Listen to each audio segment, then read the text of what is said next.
திமுக அவங்களுடைய கூட்டணி பொறுத்தவரைக்கும் பல பொருந்தாத இடங்கள வந்து மக்கள்கள் எடுத்து வைக்கிறத பார்க்க முடியுது. எனக்கு தெரிஞ்சு இந்த கூட்டணி காலத்தின் கட்டாயம் மாரி இல்ல. இது திமுக அந்த குடும்ப ஆட்சி கன்டின்யூ பண்றதுக்கான கட்டாயம். இப்படி எல்லாரையும் சேர்த்து ஒரு வெற்றியை குடுக்கறதுக்கான கட்டாயம் என்ன? இப்படி நான் சேர்த்து தமிழகத்துக்கு நல்லது பண்ணிருவேன்னா? அப்படின்னா நீங்க இந்த 5 வருஷத்துல பண்ணியிருக்கலாமே. திருமாவர்களுக்கு ஏன் வந்து இன்னும் ப்ராப்பரான ஒரு இடம் குடுக்கல? இத்தனை பெர்சன்ட் ஓட்டும் அவர் வச்சிருக்காருங்கும்போது, எதனால ஒரு ஸ்பேஸ் குடுக்கலன்னு ஒரு கேள்வி எழுப்புது. பங்கு தரமாட்டேன். நான் தான் தலைமையில இருப்பேன். அதிகார பங்குலாம் நீங்க கேட்கக்கூடாது. சப்போர்ட் வேணா பண்ணுங்க. வேணும்னா நான் சொல்லுவேன் ஆப்ஷன். அதுக்குள்ள போய் நில்லுங்க. அப்படிங்கிறது அந்த மைண்ட் செட் இருக்குல்ல. டிவிக்கே வந்து இப்ப தனித்து நிக்குது அப்படின்னு சொல்றாங்க. தனித்து நின்னா ஆக்சுவலி ஒரு அரசியலை ஃபேஸ் பண்ணி ஜெயிக்க முடியும். இந்த ஆப்ஷனே இல்லாம அவங்க நிக்கிறாங்கிறது எல்லாருக்குமே தெரியும். யாருமே சேர்த்துக்கல. அது ஒரு விஷயம். ஸ்டில் இது ஒரு நல்ல சாய்ஸ். ஏன்னா உங்களோட ஒருத்தனுங்கிறது உங்களுக்கே தெரிஞ்சு போயிருங்கிறோம். இங்க டிவிக்கான தேவை கிடையாது. அந்த டீமில் நினச்சிக்கிட்டாங்க.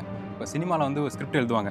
இப்போ இந்த கதாநாயகன் உருவாகிறான், அவனுக்கான தேவை அங்கே இருக்குது, ஒரு சுச்சுவேஷனை கிரியேட் பண்ணுறோம், அங்கே போய் அந்த கதாநாயகனை வைக்கிறோம், மக்கள் வந்து சப்போர்ட் பண்ணுறாங்க, தூக்கி கொண்டாடுறாங்க, அவன் ஜெயிச்சிடறான் அப்படிங்கிற மாதிரி ஸ்கிரிப்ட்லாம் நல்லாயிருக்கும். ரியாலிட்டியில் அவ்வளோ ஈஸியாலாம் அது நடக்காது.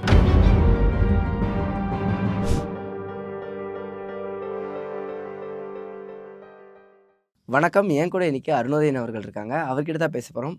வாங்க பேசலாம். வணக்கம்ண்ணா. வணக்கம். அதாவது கிட்டத்தட்ட 2026 தேர்தல் வந்து நெருங்கிட்டே இருக்கும்போது, இந்த கூட்டணிகள்லாம் பார்க்கும்போது தான் நெறைய கேள்விகள் எல்லாருக்கும் உருவாகிட்டு இருக்கு. அதிமுக, பாஜக கூட்டணி முன்னாடியிலேருந்தே சொல்லப்பட்டுட்டு இருந்தது. விரிசல் ஏற்படுமோன்னுலாம் கேள்விகள் இருந்தது. ஆனா அது எதுவும் ஏற்படாம இப்போ ஆக்சுவலி சுமூகமா போற மாரி தான் தெரியுது. முதல்ல ஏடிஎம்கே கூட்டணி பத்தி உங்களுடைய ஐடியாலஜி என்ன? ஏடிஎம்கே கூட்டணி பற்றி முன்னாடிலேருந்து முரண்பாடு கருத்துக்கள்லாம் தமிழகத்தில் இருந்துச்சு. எஸ், ஏடிஎம்கேல இருக்கவங்க சப்போர்ட் பண்ணுவாங்க, என்ன ஆனாலும் பரவாயில்லங்கிற மூடில் இருந்தாங்க. ஆனால் தமிழக மக்கள் வந்து பிஜேபியை வந்து ஒரு பொருந்தாத கட்சியாக தான் பார்க்குறாங்க.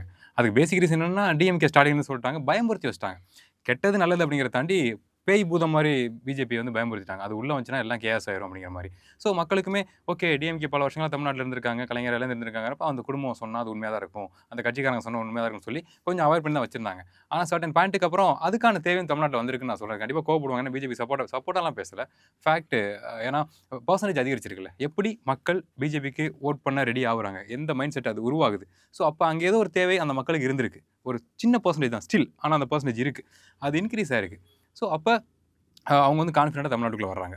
எஸ், பர்சன்டேஜ் இன்க்ரீஸ் ஆகுதுல்ல, அப்போ நாங்கள் வரோம், உள்ளே வரோம், சாலிடாக வர்றோம். அதுவும் மத்திய அரசு அப்படிங்கிறப்ப, இவங்க சொல்கிற மாதிரி ஒன்றிய அரசு அப்படிங்கிறப்ப, இந்த எலெக்ஷனை அவங்க பயன்படுத்திக்கிறாங்க, ஏடிஎம்கே மூலமாக உள்ளே வராங்க. ஸோ அப்படி வர்றப்ப நீங்கள் பாருங்கள், முன்னாடி பயமுறுத்தி வச்சுருக்காங்க, இப்போ அஃபிஷியலாக உள்ளே வராங்க கூட்டணியோட தமிழ்நாட்டுக்குள்ளனா எவ்வளோ எதிர்க்கருத்துக்கள் கிளம்பும். மொத்தமாகவே இது என்ன கூட்டணி, இந்த கூட்டணி வச்சு எப்படி ஏடிஎம்கே ஜெயிக்க போகுது அப்படிங்கிற பேச்சு தான் ஆரம்பத்தில் வந்துச்சு. ஆனால் நீங்கள் தொடர்ச்சியாக பார்த்தீங்கன்னா, கம்பேரிட்டிவ்லி டிஎம்கே 5 வருஷம் ஆட்சி பண்ணியிருந்தாலும் அந்த ஆட்சி பயங்கரமான நல்லாட்சிங்கிறப்ப அவங்க சொல்கிற அந்த பாயிண்ட் கரெக்டாக இருந்திருக்கும். இந்த ஆட்சி சூப்பராக இருக்குது, உங்கள் கூட்டணி எங்களுக்கு எதுக்குன்னு மக்கள் கேட்டிருப்பாங்க. ஆனால் இந்த ஆட்சியில் உண்மையாகவே நம்ம ஃபேக்டாக தானே பேசுகிறோம். நிறைய குறைகள் குற்றங்கள் நடந்துட்டு கடந்த 2 மாதம், குறிப்பாக அந்த 2 வாரங்களில் பெண்களுக்கு எதிரான குற்றங்கள் ரொம்ப கொடூரமாக நடந்துகிட்டு இருக்கு. ஸோ அப்போ மக்கள் என்ன நினைப்பாங்கன்னா, இது எங்களுக்கு சரி வராது, நாங்கள் ஆப்ஷன் மாற்றி பார்க்குறோம் அப்படிங்கிற மைண்ட் செட் சாதாரணமாகவே வரும். ஈவன் டிஎம்கேல இருக்க பீப்புளுக்குமே வரும். மாற்றி ஓட் பண்ண மாட்டாங்க, ஆனால் தாட்டில் வரும், என்ன இது தப்பாக இருக்குது, அந்த பக்கம் ட்ரை பண்ணலாமா அப்படின்னு தாட்டாவது வரும்ல. ஸோ அந்த ஸ்பேஸை ஏடிஎம்கே பயன்படுகிறது நான் சொல்கிறேன். ஓகே. ஆனால் இந்த கூட்டணி எந்த அளவு ஸ்ட்ராங்காக இருக்குன்னு நினைக்கிறீங்க? ஏடிஎம்கேவாக இருக்கட்டும், இல்லை வந்து பிஜேபி உள்ள வந்திருக்காங்க, பாமக இருக்காங்க ஒரு பக்கம், தமிழக மாநில காங்கிரஸ், இந்த மாதிரியான கூட்டணி அமைஞ்சிருக்கு. எந்த இடத்துலையுமே இதில் வந்து சோஷியல் மீடியாலையும் சரி, வெளியும் சரி, ஒரு சண்டை இருக்கிற மாதிரியோ இல்லை எந்த ஒரு ஃபேக்டரும் வெளியே தெரிய மாட்டேங்குது. இது எப்படி பார்க்குறீங்க? நான் எப்படி பார்க்குறேன்னாங்க, டிஎம்கே வந்து பயங்கர ப்ரொமோஷன் பண்ணுறாங்க. அவங்களுக்கு வந்து எல்லாரோட ஓட்டு வேணும், டாப் டு பாட்டம் எல்லாரோட ஓட்டும் வேணும் அவங்களுக்கு. ஆனால் இந்த கூட்டணி இப்போ என்டிஏ அவங்க எப்படி பிளான் பண்ணுறாங்கன்னா, நாங்கள் ஒரு விஷயத்த சொல்கிறோம், இந்த மோடில் தான் நாங்கள் வந்திருக்கோம், நீங்கள் நல்லா கவனிச்சு பார்த்தீங்கன்னா இளைஞர்கள் அப்படிங்கிறது இருப்பாங்க. அதை தாண்டி ஏதோ ஒரு கொள்கை, அது பொருந்தது பொருந்தலை, தமிழகத்தோட ஐடியாலஜிக்கு பொருந்தது பொருந்தலைங்கிறத தாண்டி ஒரு கொள்கையை எடுத்து வைக்கிறாங்க. ஒவ்வொரு கூட்டணியில் உள்ள கட்சிகளும் சொல்கிறேன், இந்த என்டிஏ கூட்டணியில் உள்ள ஒவ்வொரு பார்ட்டியுமே ஒவ்வொரு கொள்கையோடு இருக்காங்க. அந்த என்ன சொல்கிறது, சமரச கூட்டணி தான் சொல்கிறாங்க. நாங்கள் எல்லாம் சுத்தமாக பொருந்தி போகல, சிக்கல்கள் எனக்குள்ளே இருக்குது, ஆனால் டிஎம்கே வீழ்த்தணும் அப்படின்னா நம்மளாம் ஒன்றா சேரணும், ஏன்னா அந்தளவுக்கு அது மோசமாக இருக்குது, அதுக்கு நம்ம சமரசம் பண்ணி சேர்ந்துடலாம், ஒன்றும் பிரச்சனை கிடையாது, அப்புறம் நம்ம பார்த்துக்கலாங்கிற மோடு தான். ஸோ எதுக்கு சொல்கிறேன்னா, அவங்க எடுத்து வைக்கிற கொள்கைகள் வந்து கொள்கை புரிதல் உள்ள நபர்களுக்கான விஷயங்களை எடுத்து வைக்கிறாங்க. இப்போ பாமகவா, அவங்க அந்த சமூகம் சார்ந்த நபர்களுக்கான கொள்கைகளை எடுத்து வைக்கிறாங்க. பிஜேபியா, அது கோயம்புத்தூராக இருக்கட்டும், சில ஏரியாக்கள் இருக்குது அவங்க வின் பண்ணுறதுக்கான பாசிபிலிட்டிஸ் இருக்க ஏரியா, அங்கே அது சார்ந்த நபர்களுக்கு அவங்க கொள்கை எடுத்து வைக்கிறாங்க. ஏடிஎம்கே நமக்கு தெரியும் சாலிட் ஓட், அது மாறாது, ஸ்ட்ராங்காக இருந்துகிட்டே இருக்கும், சின்ன பர்சன்டேஜ் குறையுமே தவிர திரும்ப அது ஏறிக்கும். ஏன்னா அந்த ஹோப் வந்து ஏறிக்கும், இந்த ஹோப் இப்போ கிடச்சி போச்சு. ஸோ அப்படி இருக்கப்ப அவங்க அப்படி தான் ட்ரீட் பண்ணுறாங்கன்னு சொல்கிறேன். பயங்கரமான நீங்கள் பாருங்கள், கமர்ஷியலைஸ் ப்ரமோஷன் அந்த பக்கம் என்டிஏ கூட்டணி இருக்காதுன்னு நான் சொல்கிறேன். அவங்க நினச்சா பண்ணலாம், அவங்கள்ட்ட இல்லாத ஃபினான்ஷியல் பேக்கப்பா.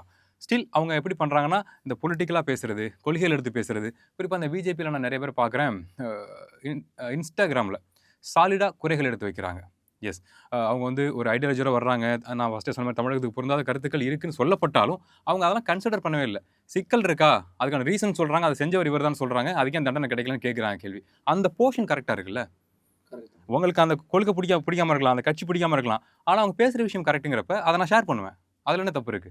ஸோ அப்படி இருக்கப்ப, அந்த மாரி அவங்க அப்ரோச் பண்றாங்க பீப்பிள்ன்னு சொல்றேன். கண்டிப்பா. அண்ட் இந்த பக்கம் பார்க்கும்போது திமுக அவங்களுடைய கூட்டணி பொறுத்தவரைக்கும், பல பொருந்தாத இடங்கள வந்து மக்கள்கள் எடுத்து வைக்கிறது பார்க்க முடியுது.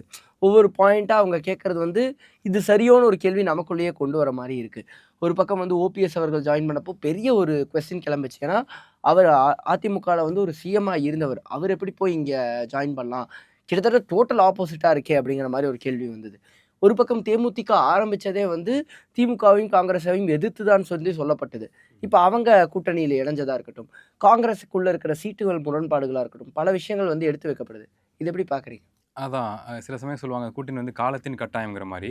எனக்கு தெரிஞ்சு இந்த கூட்டணி காலத்தின் கட்டாயம் மாரி இல்ல. இது திமுக அந்த குடும்ப ஆட்சி கன்டின்யூ பண்றதுக்கான கட்டாயம். அப்படிதான் நான் பார்க்குறேன். ஏன்னா, அவங்க உண்மையாவே பேசிக்கா ஒரு நல்லாட்சி குடுத்துருக்காங்கிற பட்சத்தில, இவ்வளவு கூட்டணி கட்சிகள் தேவையில்ல. மீன்ஸ் அவங்க கூடலாம் அவங்க ஆல்ரெடி கூட்டணியில இருந்திருக்காங்க. பழைய முன்னாடி உள்ள எலக்ஷன்ல கூட்டணி வச்சு தான் ஜெயிச்சிருக்காங்கிறப்ப, அதுக்கான நன்றி உணர்வுன்னு ஒண்ணு இருக்கும். அந்த கட்சிகளுக்கும் தேவை இருக்கும். அதன் பொருட்டு கூட்டணி அமைறது அப்படிங்கிறது வேற. அதே சமயம் எல்லா கட்சிகளுமே எனக்கு வேணும். லீஸ்ட் நான் சொல்றது. எல்லாருமே எனக்கு வேணும். டோட்டலா ஆப்போசிட் ஐடியாலஜி உள்ளவங்க தள்ளி போயிருங்க. மத்தபடி பிசிறு குசுறியா என்னென்ன இருக்கோ, நான் சொல்றது அ லீஸ்ட் சொல்றேன். லீஸ்ட் பெர்சன்டேஜ் பாயிண்ட் பெர்சன்டேஜ் உள்ள கட்சிகள் கூட எனக்கு வேணும். அப்படின்னு சேர்க்கறதுக்கான காரணம் என்ன? எனக்கு வெற்றி வேணும். கண்டிப்பா எனக்கு வெற்றி வேணும். அது மிஸ் ஆயிறவே கூடாது. அப்படிங்கிற கோல் தானே. ஸோ இப்படி எல்லாரையும் சேர்த்து ஒரு வெற்றியை குடுக்கறதுக்கான கட்டாயம் என்ன? இப்படி நான் சேர்த்து தமிழகத்துக்கு நல்லது பண்ணிருவேன்னா? அப்படின்னா நீங்க இந்த 5 வருஷத்துல பண்ணியிருக்கலாமே. அத நம்ம மிஸ் பண்ணிட்டோம். இன்னொரு தடவ நம்ம ஸ்பேஸ் குடுத்துட்டோம். ஆப்போசிட் ஏடிஎம்கேல அந்த கூட்டணி வந்து உள்ள வந்துட்டாங்க அப்படின்னா, அ அட்லீஸ்ட் என்ன பொறுத்தவரைக்கும் சொல்றேன். இதோட நல்லாட்சியா தான் மக்களுக்கு அண்மையாகும்னு நான் நெனைக்கிறேன். இந்த ஆட்சியோட கம்பேர் பண்ணும் இந்த 5 வருஷத்தோட கம்பேர் பண்றப்ப, அது அட்லீஸ்ட் நல்லா தான் இருக்க போகுது.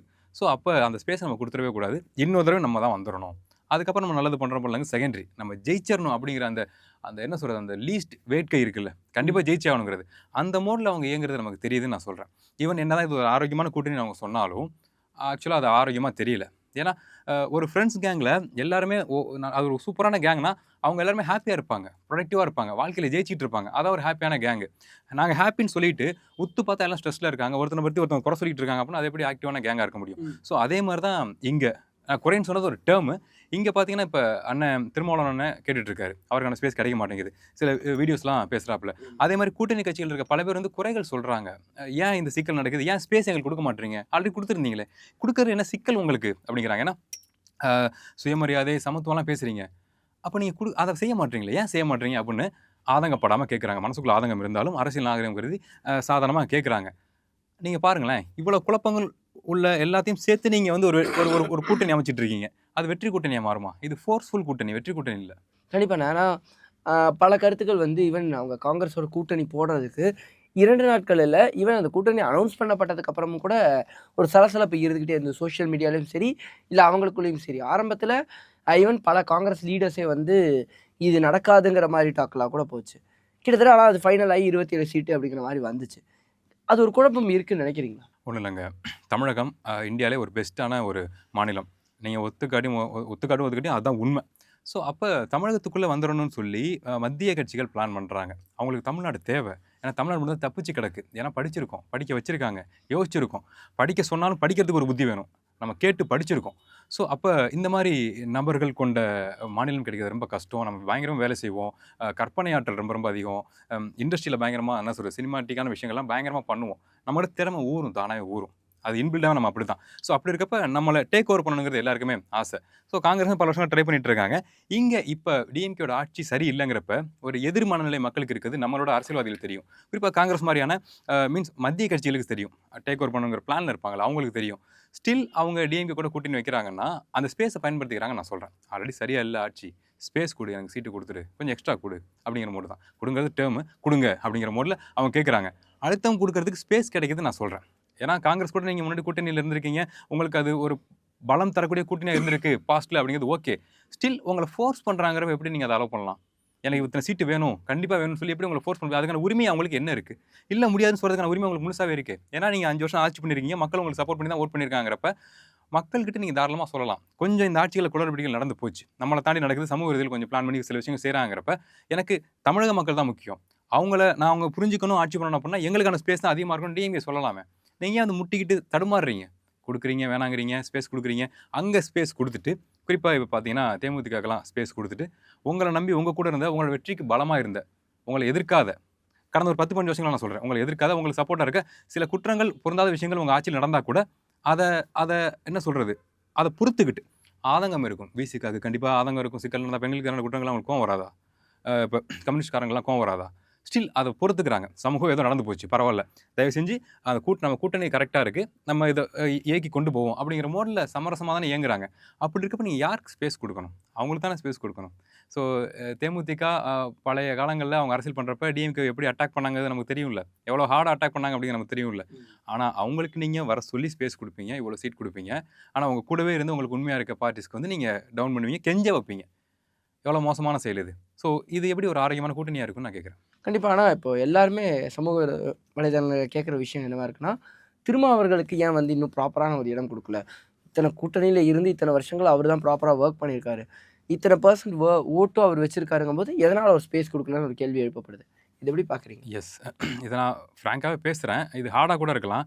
என்னன்னாங்க, இது எப்படி எடுத்துக்க போகிறாங்கன்னு தெரில. விஜய் சார் வந்து ஒரு இனிஷியேட் பண்ணுறாரு, அதிகாரத்தில் பங்கு அப்படின்னு. சீமான் சார் அதை முன்னாடியே பண்ணிட்டாப்ல, அதிகாரத்தில் பங்குங்கிறது. அதான கரெக்ட். வெற்றிக்கு யாரெல்லாம் சப்போர்ட்டாக இருக்காங்களோ அவங்களுக்கு அந்த ஸ்பேஸ் வேணும்ல, அந்த அங்கீகாரம் இப்போ நம்ம சேர்ந்து ஒர்க் பண்ணுறோம் அப்படின்னா, உங்களோட பங்களிப்பு இருக்குன்னா அதுக்கான பலன் உங்களுக்கு கிடைக்கணும்ல. ஸோ அடுத்த வாய்ப்புகள் உருவாகிறப்ப தம்பி என் கூட ஒர்க் பண்ணாப்புல, அவருக்கான ஸ்பேஸை நீ கொடுங்க நான் சொல்லணும். அதானே சரி. ஸோ அப்படி இருக்கப்போ உங்களோட வெற்றிக்கு அவங்க சப்போர்ட் பண்ணுறாங்க. ஈவன் முரண்கள் இருந்தால் கூட சப்போர்ட் பண்ணுறாங்க. அப்போ நீங்கள் பங்கு தரமாட்டேன், நான் தான் தலைமையில் இருப்பேன், அதிகார பங்கெல்லாம் நீங்கள் கேட்கக்கூடாது, சப்போர்ட் வேணால் பண்ணுங்கள், வேணும்னா நான் சொல்லுவேன் ஆப்ஷன், அதுக்குள்ளே போய் நில்லுங்க அப்படிங்கிறது அந்த மைண்ட் செட் இருக்குல்ல, அது நமக்கு புரியுது. இங்கே விஜய் சார் அந்த ஸ்பேஸ் உருவாக்கி கொடுத்துருக்காரு, சீமான் சார் அந்த ஸ்பேஸ் உருவாக்கி கொடுத்துருக்காருங்கிறப்ப ஆப்வியஸ்லி விசிக்கெல்லாம் அவங்களுக்கு தேவைப்படுது. அதிகாரத்தில் பங்கு கொடுங்களேன் அப்படிங்கிற டேர்ம் இருக்குல்ல. ஸோ அதை இனிஷியேட் பண்ணுறாங்கன்னு நான் சொல்கிறேன். வெளியில் தெரியாது, ஆனால் உள்ள அந்த இனிஷியேஷன் ஒன்று இருக்குல்ல, அது டிஎம்கேக்கு ஆதங்கத்தை, கோவத்தை உண்டாக்கும். ஓ, அப்போ கேட்க ஆரம்பிச்சிட்டிங்களா அதிகாரத்தில் பங்கு அப்படிங்கிற மோடு ஒன்று இருக்குல்ல. ஸோ அதனாலேயே என்னமோ எனக்கு கொஞ்சம் அவங்கள வந்து லாக் பண்ணுற மாதிரி தோணுது. ஓகே. எஸ். ஆனா தமிழக அரசியல் பொறுத்த வரைக்கும் டிவிக்கே வந்து இப்போ தனித்து நிற்குது அப்படின்னு சொல்றாங்க. தனித்து நின்னா ஆக்சுவலி ஒரு அரசியலை ஃபேஸ் பண்ணி ஜெயிக்க முடியுமா? உண்மையாக சொல்லட்டுமாங்க, என்னை பொறுத்த வரைக்கும் டிவிக்கே தனித்து நிற்கிறது உண்மையாகவே ஒரு பெஸ்ட் சாய்ஸ் நான் சொல்லுவேன். மீன்ஸ் ஆப்ஷனே இல்லாமல் அவங்க நிற்கிறாங்கிறது எல்லாருக்குமே தெரியும், யாருமே சேர்த்துக்கல, அது ஒரு விஷயம். ஸ்டில் இது ஒரு நல்ல சாய்ஸ். ஏன்னா உங்களோட ஒருத்தனுங்கிறது உங்களுக்கே தெரிஞ்சு போயிருங்கிறேன். பல பேர் சொல்கிறாங்க ஓட்டை பிரிக்கிறாங்க, ஓட்டை பிரிக்க போகிறாங்க. ஆமாம், அது உண்மை தான். ஓட்டு பிரிய போது அந்த ஓட்டு எதுக்குமே ஆகாம தான் போகுது. ஆனால் சாருக்கு, விஜய் சாருக்கு தெரியும், அந்த கட்சியோட தொண்டர்கள் தெரியும், அதே நம்பியிருக்கா, அதான் எதிர்காலம் நம்பியிருக்க. அந்த கட்சியோட பொறுப்பாளர்கள் பல பேர் இருக்காங்களா, ஃபன்னாக தெரியுறாங்கல்ல, அவங்களுக்கு தெரிஞ்சுட்டு இதான் ரியாலிட்டின்னு. குறிப்பாக ரீசெண்ட் டேஸில் ஜம்ப் ஆகி பல பேர் போய் அங்கே சேர்ந்துருக்காங்கல்ல, அவங்களுக்கும் தெரியும் இந்த கட்சியோட ரியாலிட்டி இது தான், இவ்வளோ தான் ஓட் பேங்க் ஒவ்வொரு தொகுதியிலும் கிடைக்க போகுது அப்படிங்கிறது தெரிய போகுது. ஸோ அந்த வகையில் அவங்க தனிச்சு நிற்கிறது அவங்களுக்கு வேலையும் தான் நான் சொல்கிறேன். அவங்களோட ஒருத்தனங்கிற அவங்க தெரிய போகுது இப்போ. ஓகே. ஆனால் இந்த ஓட் பேங்க், இந்த ஓட் பிரியுதுங்கிறது எந்த கட்சிக்கு சாதகமாக போய் அமையும், எதுக்கு ரொம்ப கஷ்டமாக இருக்கும்? கண்டிப்பாக டிஎம்கேக்கு சாதகமாக தான் அமைப்போகுது. ஓகே. எஸ். அவங்க ஓட்டை பிரித்து எடுத்துகிட்டு போயிடுறாங்க. நீங்கள் பாருங்கள், டிஎம்கேயோட கூட்டணி கட்சிகள் ரொம்ப நிறைய பேர் சேர்ந்து ஒன்றா இருக்காங்கல்ல, அந்த கட்சியோட ஓட்டு அவங்களுக்கு தான், அது மிஸ் ஆகாது. அதில் ரொம்ப சரடாக இருப்பாங்க, பால் வச்சு சாமி சத்தியம் கூட வாங்குவாங்க. அது ஆப்வியஸ்லி இதில் ஃபன்னெல்லாம் கிடையாது, ரியாலிட்டி அதுதான், நம்ம கண் கூட பார்த்துருக்கோம். ஸோ அப்படி இருக்கப்ப அவங்க கூட்டணி கட்சிகளில் அவங்க சொல்கிற ஓட் பேங்க் பர்சன்டேஜ் கண்டிப்பாக கிடைக்க தான் போகுது. அவங்க ஓட் பேங்க் மாற போகிறதே கிடையாது. ஏடிஎம்கே பிஜேபி கூட்டணி நம்ம சொல்கிறோம்ல, அவங்களுக்கும் ஓட் பேங்க் ஒன்று பிளான் பண்ணி தான் கூட்டணியை வைக்கிறாங்க, ரிஸ்க் இருந்தாலும் ஒரு கூட்டணி வைக்கிறாங்க. ஸோ அதுலேயும் அது மிஸ் ஆக போகிறதே கிடையாது. இங்கே என்டிகே இருக்காங்கல்ல, ஸோ அவங்களோட செட் ஆஃப் ஓட் பேங்க் சாலிடாக இருக்க போகுது. ஆனால் ஒரு சின்ன ஒரு செட் ஆஃப் பசங்க இருப்பாங்கல்ல, அரசியல்னால் என்ன, குட்டி பசங்களுக்கு வந்து எப்பவுமே உற்சாகமாக பேசுகிற, ஆக்ரோஷமாக பேசுகிற விஷயங்கள் பிடிக்கும் என்னன்னு சொல்லி. ஸோ அப்படி கவனிக்கிறப்ப சீமான் அப்படிங்கிறவர் இன்டர்நெட்டில், வாட்ஸ்அப்பில், ஃபேஸ்புக்கில், இன்ஸ்டாகிராமில் சுற்றிக்கிட்டே இருக்காரு. என்னென்னு பார்க்கலாம் ரெடியாக இருந்திருப்பாங்கல்ல, அந்த பசங்களை கொஞ்சம் லைட்டாக எடுத்துக்கிட்டாப்புல. பசங்களை நான் சொல்கிறது மெச்சூரானவங்க கிடையாது. என்டிகேக்கு என்ன பொறுத்த வரைக்கும் ஓட் பண்ணுவாங்க, மாறி ஓட் பண்ண மாட்டாங்க. ஏன்னா அவங்க தெரிஞ்சே ஓட் பண்ணுவாங்க. இந்த கட்சி இந்த எலெக்ஷனில் ஜெயிக்க போகிறது கிடையாது. ஆனால் இது தமிழ்நாட்டுக்கு தேவை அப்படிங்கிறத நிரூபிக்கிறதுக்கான ஒரே வழி பர்சன்டேஜ் காமிக்கிறது தான். நீங்கள் யோசிச்சு பாருங்கள், ஒருத்தவங்க வந்து ஓட்டு வந்து கண்டிப்பாக இந்த கட்சி ஜெயிக்காது, ஸ்டில் இந்தா வச்சுக்க அப்படின்னு ஒரு ஓட்டை போடுறாங்க. நான் 5 வருஷத்துக்கு நான் இருக்கேன், என்னோட ஓட்டு இந்த கட்சிக்கு தான் அப்படின்னு ஓட்டு போடுறாங்க. ஜெயிக்கலன்னு தெரிஞ்சுமே ஓட்டு போடுறாங்கன்னா அதோட நோக்கம் என்ன? இவங்க தமிழ்நாட்டுக்கு தேவை, அதுக்கு நான் ஒரு சப்போர்ட்டாக இந்த பதிவு பண்ணுறேன் அப்படிங்கிறது தான். ஸோ அவங்க மாறவே மாட்டாங்க. ஆனால் இந்த குட்டி பசங்க இருக்காங்கல்ல, ஓகே சீமான் அண்ணன் பேச்சை கேட்கலாமான்னு ரெடியாக இருந்திருப்பாங்கல்ல, அவங்க டக்குன்னு இல்லை நீ வா நீ என்னோட ஃபேன், நீ என்கிட்ட வந்துரு அப்படின்னு சொல்லி விஜய் சார் கூட்டி போயிருக்காரு. ஸோ ஒரு சின்ன பர்சன்டேஜ் என்டிகேல அது இருக்கும். ஆனால் நான் சொன்ன மாதிரி ஃபஸ்ட்டு ஆல்ரெடி ஓட் பண்ணியிருப்பாங்கல்ல, அது மாறாது. ஸோ என்டிகே கிடைக்க வேண்டிய ஒரு ஒரு ஒரு கிடைக்க வேண்டிய ஒரு பர்சன்டேஜாக அவங்க கலெக்ட் எடுத்துக்கிட்டான்னு நான் சொல்கிறேன். ஒரு கூட்டணி இதுவுமே இல்லாமல் ஒரு கட்சியால் ஆனால் ஜெயிக்க முடியுமா? அதுதான் என்னுடைய கேள்வியாக இருக்கு. முடியுங்க, அந்த கட்சிக்கான தேவை இருக்குங்கிறப்ப முடியும். ஆனால் இங்கே டிவிகேக்கான தேவை கிடையாது. அந்த டீமில் நினச்சிக்கிட்டாங்க இப்போ சினிமாவில் வந்து ஒரு ஸ்கிரிப்ட் எழுதுவாங்க. இப்போ இந்த கதாநாயகன் உருவாகுறான், அவனுக்கான தேவை அங்கே இருக்குது, ஒரு சுச்சுவேஷனை கிரியேட் பண்ணுறோம், அங்கே போய் அந்த கதாநாயகனை வைக்கிறோம், மக்கள் வந்து சப்போர்ட் பண்ணுறாங்க, தூக்கி கொண்டாடுறாங்க, அவன் ஜெயிச்சிடறான் அப்படிங்கிற மாதிரி ஸ்கிரிப்ட்லாம் நல்லாயிருக்கும். ரியாலிட்டியில் அவ்வளோ ஈஸியாலாம் அது நடக்காது, கஷ்டம். ஏன்னா மக்களுக்கான தேவையை நிறைவு செய்ய, அது ஏற்றுக்கிட்டாலும் ஏற்றுக்காட்டியும் நிறைவு செய்ய இங்கே நிறையா பார்ட்டிஸ் இருக்குது. ஆல்ரெடி அவங்க செஞ்சு காமிச்சிருக்காங்க விஷயங்களை, அரசியல் செஞ்சுருக்காங்க, மக்கள் அதை சார்ந்து இயங்கியிருக்காங்க. நான் சொல்கிறது வட்டம், மாவட்டம், செயலாளர், அந்த ஸ்ட்ரக்சர் சொல்கிறேன், ஹேரார்கி ஸ்ட்ரக்சர் சொல்கிறேன்.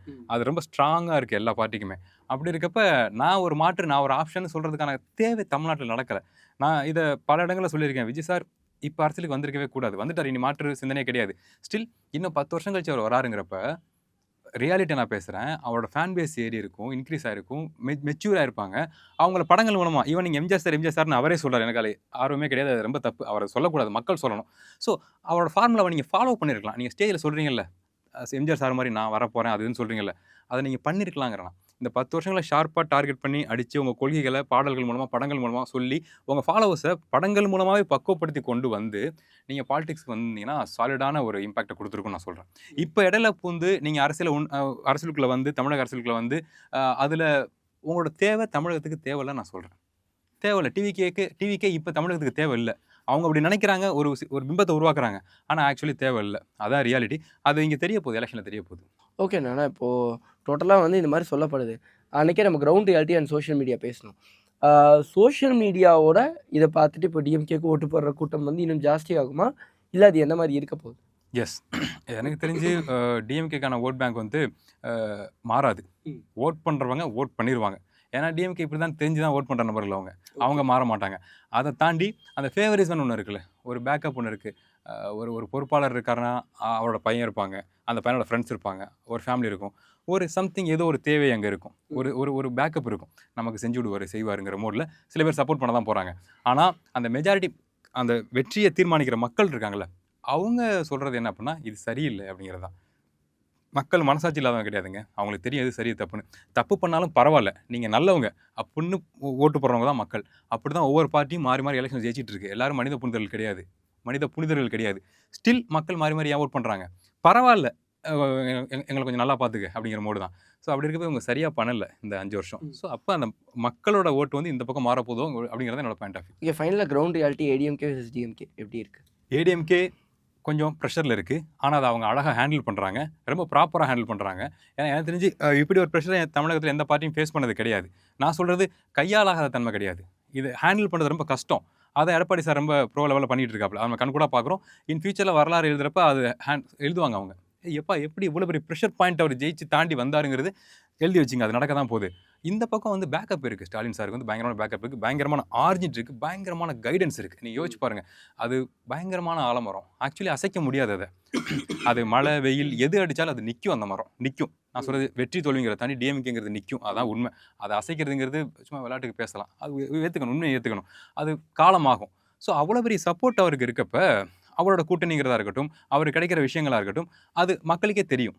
இவ்வளோ ஃபேவரிசத்தோடு தான் இந்த கட்சி இயங்கிக்கிட்டு இருக்கிறது தெரியும். ஸோ அப்போ கம்பேர் பண்ணி பார்க்குறப்ப மக்கள் இப்போ இந்த ஆப்ஷனை பார்க்குறாங்க, ஏடிஎம்கேயோட ஆப்ஷனை பார்க்குறாங்க. எப்போ இவர் வந்து வந்தார், 4 வருஷம் நிற்கவே மாட்டான்னு சொன்னாங்க, 6 மாதம் கூட, 4 வருஷம் தமிழ்நாட்டில் நின்று நல்ல விஷயம் நிறையா பண்ணார், திட்டங்கள்லாம் பயங்கரமான திட்டம் நிறைவேற்றி வச்சிருக்காரு. வெளில அவர் தம்பட்டம் அடிச்சிக்கல, ஆனால் அவ்வளோ திட்டங்கள் 4 வருஷத்தில் பண்ணியிருக்காரு. விவசாயிகளுக்கு, மக்களுக்கு, தமிழக மக்களுக்கு வாழ்கிறதுக்கான, வாழ்வியலுக்கானது, என்ன சொல்கிறது, அந்த பகட்டுக்கானது கிடையாது, அடிப்படை வாழ்வியலுக்கான விஷயங்கள் எடப்பாடி சார் வந்து நிறைய பண்ணியிருக்காப்புல. ஸோ அப்படி இருக்கப்ப அந்த ஆப்ஷனை மக்கள் செலக்ட் பண்ண போகிறாங்கன்னு நான் சொல்கிறேன். ஓகே, ஒரு தெளிவான விளக்கம் கொடுத்தீங்க, ரொம்ப நன்றி. நன்றி.